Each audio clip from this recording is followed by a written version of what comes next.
and welcome to the Asian Agribiz podcast.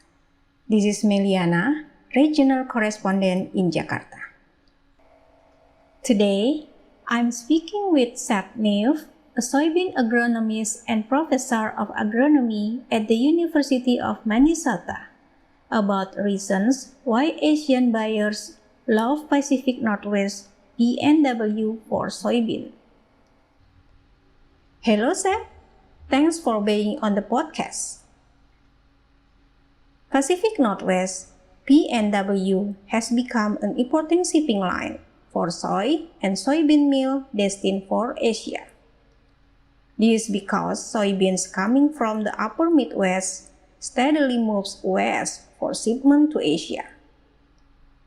My question is, why is the PNW becoming more important to Asian buyers of soy and soybean meal? What factors make it special? Please explain more. The Pacific Northwest is quite distinct in terms of logistics and also the quality of the soybeans that are exported from the PNW. It is a bit coincidental, but the PNW has a draw in the U.S. that's based on logistics. So this mainly comes from the upper Midwest, where soybeans have a more difficult time finding their way to the Mississippi River and down through the Mississippi River by barge and out the Gulf of Mexico. The PNW is interesting because for importers of soybeans, because the soybeans that come into the draw area tend to have kind of a specific profile of quality.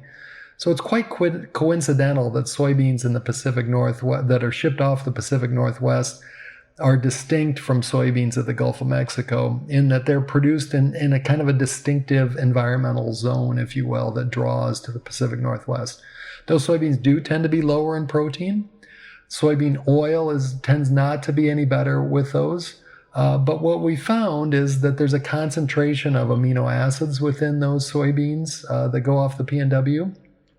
Likewise, there's more of other compounds in the soybeans and soybean meal that make them more valuable. For instance, we have more sucrose that increases the energy level in that soybean meal and soybeans that's destined for soybean meal than we would have otherwise. So the region is quite interesting and distinct from that perspective.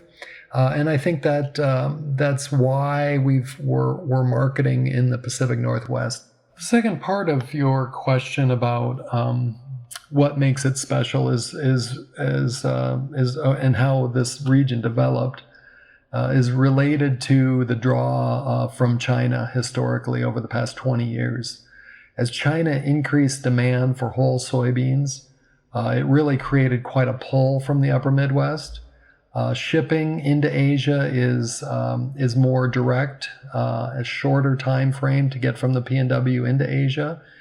And therefore, Chinese buyers started buying soybeans from the PNW, and this really provided a pull for soybean production to increase in the north and west part of the soybean production area. So especially states like North Dakota have really expanded in the past 20 years, primarily to fulfill the demand for soybeans going into China. Likewise, as that developed, then the soybeans became to be more, there's more supply of soybeans in that region. And therefore, we've started to develop more processing capacity in that region. So now we're building processing capacity so that will allow excess soybean meal and soybean oil to be sold from this region that will also follow the same route to the Pacific Northwest. What are the advantages and disadvantages of going the PNW line for soy and soybean meal export? What alternative line can be used should there be a problem with the PNW line? So as I mentioned earlier, the advantage to soybean and soybean meal purchases from the Pacific Northwest is that these soybeans come with a particular profile of composition. Again, there's a tendency for protein levels to be slightly smaller in both the soybeans and the soybean meal. But there's a change in the profile within the soybeans and then also in the soybean meal. These soybeans tend to be more fully dehulled to reduce the fiber levels. So fiber levels tend to be lower in these soybeans from the Pacific Northwest. And as I mentioned earlier as well, the soybean meal contains a different set of a profile of carbohydrates.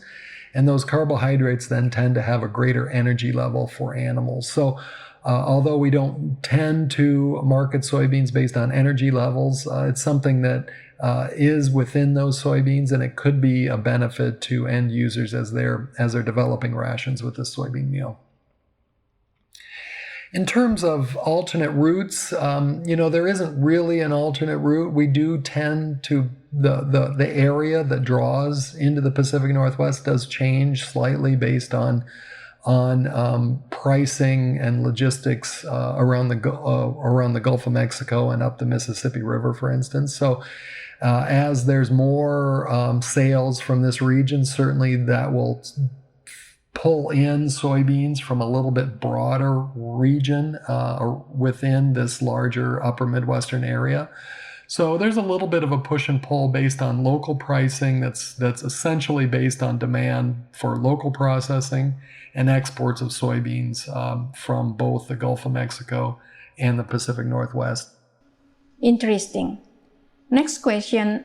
Which countries in Asia import the most soy and soybean meal from the US? Why? Do you see shift in the markets? This is a really interesting question in that, like many things in Asia, China is the big boy on campus here and really pushes the market around quite a lot.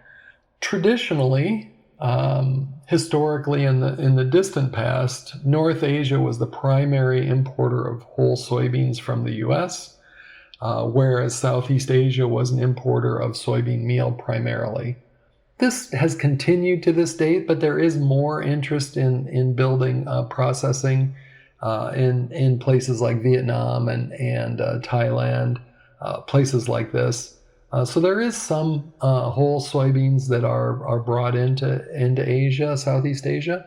And likewise, there's some whole soybeans that are brought into Southeast Asia that are processed into whole full-fat soybean meal that can be processed much more easily on a smaller scale than we do with hexane-extracted soybean within the U.S.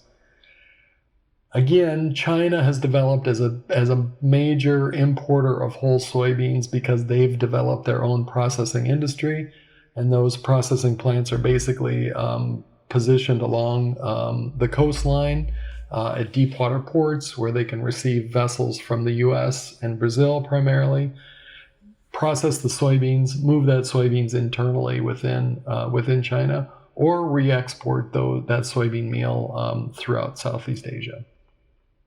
So again, we do see a few shifts in this. There's some differences based on China's demand for U.S. versus South American soybeans because of some political and trade issues.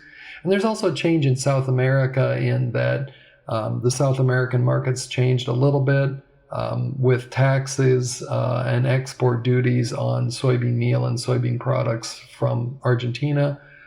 And Brazil has increased its soybean crush as well. So there's more soybean meal available from Brazil. So there's a number of small changes that have occurred and things have shifted around just a little bit.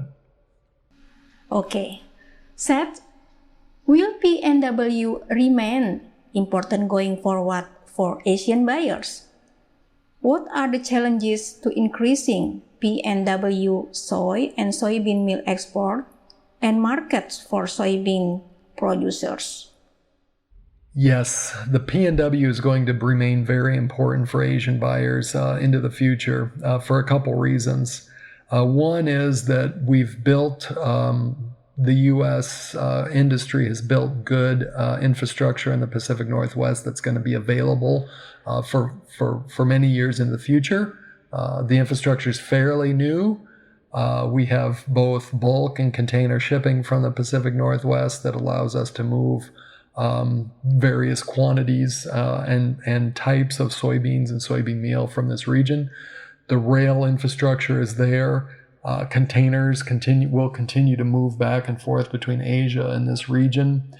So there's no reason to think that we won't have continued availability of shipping off of this region. But probably more importantly for the Southeast Asian countries especially is related to availability of soybean meal going forward. Some of the new processing plants that are being built in the U.S. to process soybeans into soybean meal and oil, the economics of these new expansions and new construction is related to the oil side. Therefore, there will be meal produced as a byproduct in the U.S. that will far exceed what the current demand in the U.S. plus current exports are in the U.S. So we might produce 25% more meal than we have been currently in the next few years. That should allow both an increased supply and availability of meal year-round for Southeast Asia, and it should allow for a depressed price. The channel for this is really a lot of this is going to come from the PNW because this region, the expansion happening in processing plants in this region overlaps with areas with very little animal production in the U.S. So many of these plants are being produced in the upper Midwest, where we tend not to have as many animal units currently.